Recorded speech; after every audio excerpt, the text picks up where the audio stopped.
անհասկանալի է քաղաքացիական պայմանագրի այդքան ձայնը, եթե անկեղծ խոսենք։ Մենք մեր քվեները ամեն ձև, չնայած նրան ինչքան տարբեր նաև ընդդիմադիր դաշտից մեր վրա հարձակումներ կային, գիտեք, շեմ չհաղթահարել, մնացած ինձ թվում է միակ ուժն էինք, որ ամեն կողմից էին հարձակում։ Չնայած դրան մենք շեմը հաղթահարել ենք մի բան էլ վրայից ավել, այսինքն իմ խնդիրը այդքան մեր քվեների քանակի մեջ չէ, ինչքան քաղաքացիական պայմանագրի տարած քվեների ծավալը։ Հիմա երբ որ ասվում էր, որ եթե փորձ անեն գողանալ մեր հաղթանակը, դա որ պարագայում պետք է արտացոլվեր, որ օրինակ ասել, որ դա համապատասխանում է իրականությանը։ Այսինքն այդ գողությանը հաղթանակ գողանալու հանգամանքը ինչպես էր արտացոլվելու, որ դուք տեսնեիք, մենք տեսնեինք։ Տարբեր ձևերով դա կարող էր արտահայտվել, հիմա ներկա փուլում ունեցած արդյունքների համատեքստում, ընդհանուր տրամադրություններում որ կա, այս պահին սահմանադրական դատարանում է գործը, սրանից հետո մնացած քայլերը պետք է ոչ թե առանձին ուժի անելիք լինի, այլ ընդհանուր ընդդիմության անելիք լինի։ Իմիջիալոց մենք նաև այն ուժն ենք, որ նաև ամենասկզբից հայտարարել ենք, որ տեսնում ենք հնարավոր համարում ենք ընդդիմության միասնական հաղթանակ։ Մենք եթե ուշադիր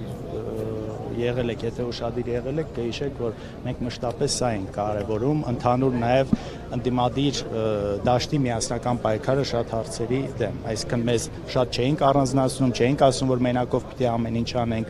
ու հիմա լավ է, որ ի վերջո այս ընկալումը կա նաև ընդդիմադիր դաշտում, ինչի եմ այս ամեն ինչը ասում, որովհետև նաև մնացած քայլերը, ինչի եմ այս ամեն ինչը ասում, որովհետև նաև մնացած քայլերը պետք է ընդունվի միասնաբար։ Հեղափոխության մասով անցյալ 5 տարվա արածից ավելին եք անելու հաջորդ 5 տարում ձեր քաղաքական տեսեք, մենք ավելի ինչ-որ բան եք անելու։ Մենք պիտի փորձենք ավելին անել, մենք պիտի իսկապես հասկանանք նաև նախկինում այն սխալները, որոնք հաջողության չեն բերել, այդ սխալները նորից չանենք։ Մենք նաև ունենք քաղաքական դաշտում ընդհանուր այսպես թարմություն ունենք, նոր ուժ կա նաև,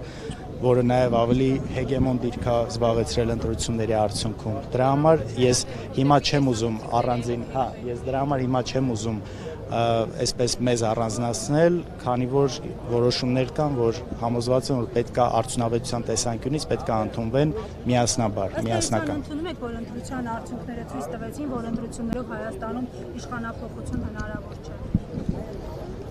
Ես դա չեմ ընդունում, իրականության մեջ դա չեմ ընդունվում, որովհետև ընտրությունները հիմա արդյոք մենք կարող ենք մի քանի չստացված փողոցային պայքարից հետո ասել, որ փողոցով հնարավոր չէ իշխանություն փոխվի։ Օրինակ ասենք եղավ դիմադրության շարժում, եղավ փրկության շարժում, եղավ սրբազան պայքար, բայց ես դա էլ դեպպես չեմ համարում։ Ես չեմ համարում, որ փողոցով հնարավոր չէ։ Նույնպես էլ գտնում եմ, որ սխալ է ի սկզբանե ասել, մենք նաև գիտեք, միջև ընտրությունները շատ մեր գործընկերների ընդդիմադիր դաշտի ասում ենք, այդպես մի ասեք, որովհետև գալու է ընտրությունների օրը ու մենք քաղաքացիներին խնդրելու ենք, կոչ ենք անելու, որ գնան մասնակցեն։ Բայց եթե այն գլխից մթնոլորտը այնպեսին ենք ստեղծում, որ ընտրություններով հնարավոր չի, հետո ինչպես պիտի խնդրենք մարդիկ գնան մասնակցեն։ Կարծում եմ Սա ճիշտ մոտեցում չէ, կան խնդիրներ, իհարկե կան խնդիրներ, վարչական ռեսուրսը, մնացած այս ապօրինությունները, որ արվում է, բայց այսպես գլխից տակից դնել ասել ընտրություններով հնարավոր չի, կարծում եմ Հայաստան դաշինքը որ ասում եք, ես լավ չլսեցի պատասխանը, որ ասում եք ձեր ձայները գողացել են, Հայաստան դաշինքի։ Օրինակ, այդ ճիշտ եք ասում, լավ չլսեցիք։ Ինչ է, նման չեն գողացել այսինքն։ Չէ, ասում եք ԿՊ-ի ձայներն են։ Ես ասում եմ, որ մենք մեր ձայները տարել ենք։ Ես կարծում եմ, որ մեր ձայները ոչ թե գողացվել են, բայց եթե ինչ որ գործողություններ ԿՊ-ն չաներ, այն տերորի մթնոլորտը, վախի մթնոլորտը, վարչական ռեսուրսը չլիներ, այդ ձայները կարող էին ավելի շատ լինել։ Այսինքն մի բան է դու ստացել ես X ձայն, դրանից ինչ որ բան վերցրել են, մի բան է որ դու ստացել ես X ձայն, բայց կարող էր ստանալ X + Y ձայն։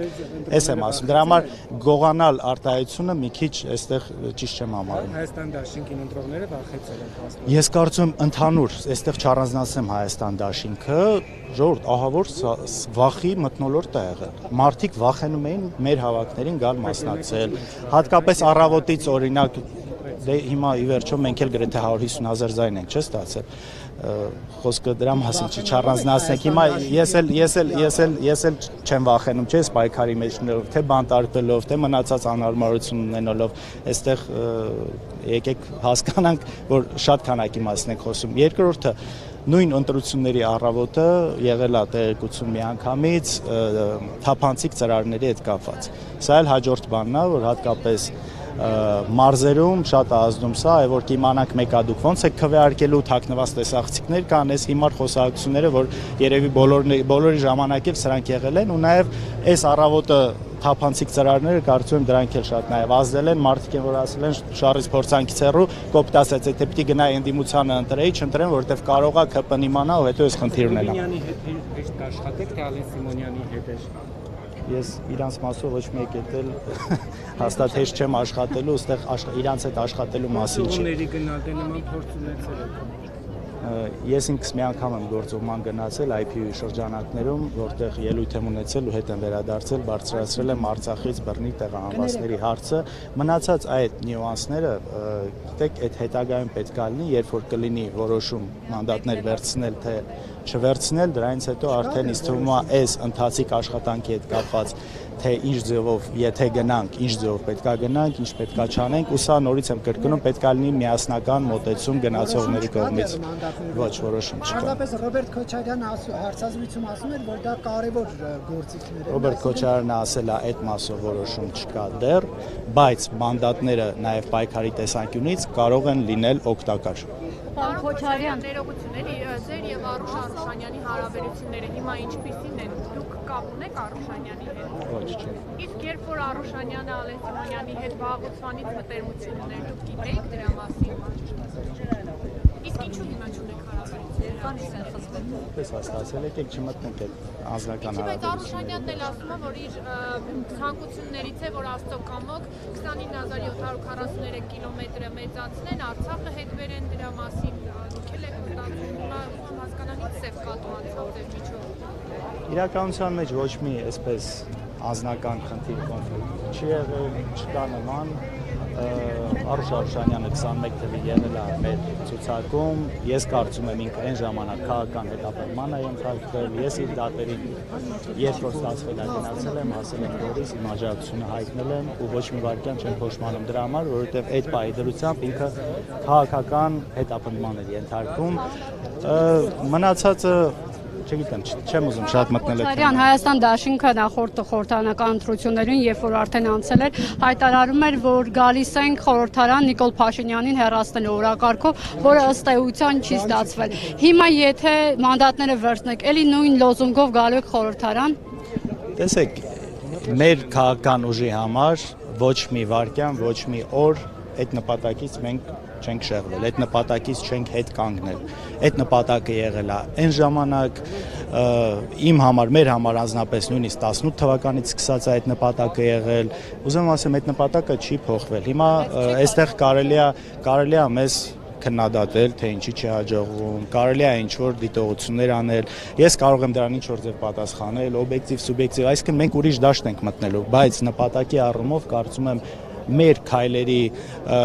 այսպես մղումները, ազնվությունը ոչ մեկ իրավունք չունի կասկածի տակ դնելու, որովհետև մենք դրա տեղը չենք տվել։ Պարոն Քոչարյան, ձեր քննադատները ֆոնին, որ Հայաստան դաշինքը դուք Ռոբերտ Քոչարյանը խոսում են ընտրությունների այդ արդյունքների հետ կապված խախտումների եւ այլն, ասում են ինչ է տեղի ունեցել, կարող է քվեատուփ են գողացել, տարել, մեջը թերթիկներ են ավելացրել, կարող է հաշվելու ժամանակ այդ բաները, տրցակները վերցրել են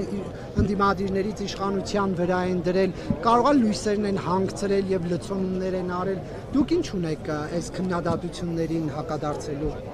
Տեսեք, աննախադեպ բան է, որ 7 քաղաքական ուժ դիմել է համանդրական դատարան ընտրությունների արդյունքները վիճարկելու համար։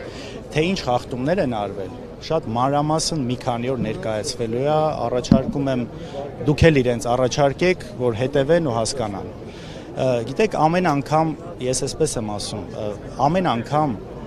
հիշել հին սխալներ, շատ դեպքում օբյեկտիվ, որոշ դեպքերում չափազանցված կամ շատ սուբյեկտիվ, դա չի արդարացնում այսօրվա սխալները։ Եթե 96-ի ընտրությունների, 98-ի կամ 2008-ի ընտրություններում կամ չգիտեմ 13-ի ընտրություններում եղել են խնդիրներ, լավ, ինչ ասենք, ասենք 96, 98, չգիտեմ, այդ ժամանակ եղել է, ուրեմն հիմա դրանով արդարացնում ենք սա։ Որն է տրամաբանությունը, էլի, որն է տրամաբանությունը դա։ Ինչ-որ ֆորմատով խոսում եք, նա այդպես էլ Ինչը չընդունեց։ Սխալ, որ եղել էր իր իշխանության օրը։ Չընդունեց, չընդունել է, գիտեք, շատ ուրիշ մակարդակի մեջ են մարդիկ սպասում։ Դեք պատասխանատու մարդը ինչ որ բան ընդունելուց ոչ թե չի ընդունել, ավելի պատճառներն էր բացատրում։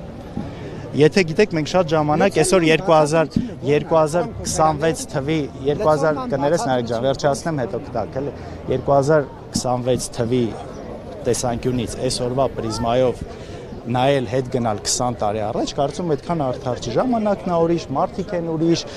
տարբեր են զարգացվածության աստիճանը, ինստիտուտների կայացվածության աստիճանը։ Դրա համար այդքան էլ ճիշտ չի այսօրվա անկալումով փորձել վերլուծել 30 տարի կամ 20 տարի առաջվա դեպքերը։ Մնացած այն ինչ ասում եք, այդ 30 տարի առաջ տեղի ունեցած ընդգծած այդ մարդիկ իրավունք չունենան ընտրությունների մասնակցել։ Չէ, չեմ կարծում, որ դա այդպես է։ Մենք գիտենք, որ ընտրությունները շատ ժամանակ ունեցել են խնդիրներ, տարբեր ձեր ասած նաև ես անկեղծ ասած չգիտեմ։ Ես ինքս շատ եմ լսել, որ ես որ ասեմ նման փաստ ունեմ, որ եղել է, չի լինի, բայց ես հասկանում եմ, որ լուրջ խնդիրներ եղել են։ Եվ սա ընդունելը չի նշանակում ասել, ուրեմն դրանով արդարացնել այսօրվա ԿՊ արած ապօրինությունները։ Դուք երբևէ հիշում եք, օրինակ, այսքան մարդ խոսքի համար լինի բանտարկված կամ քրեական հետապնդման ենթարկել, լուրջ եմ ասում։ Ուղղակի խոսքի համար, Facebook-ի ստատուսի համար։ Հիմա դա համատարած է։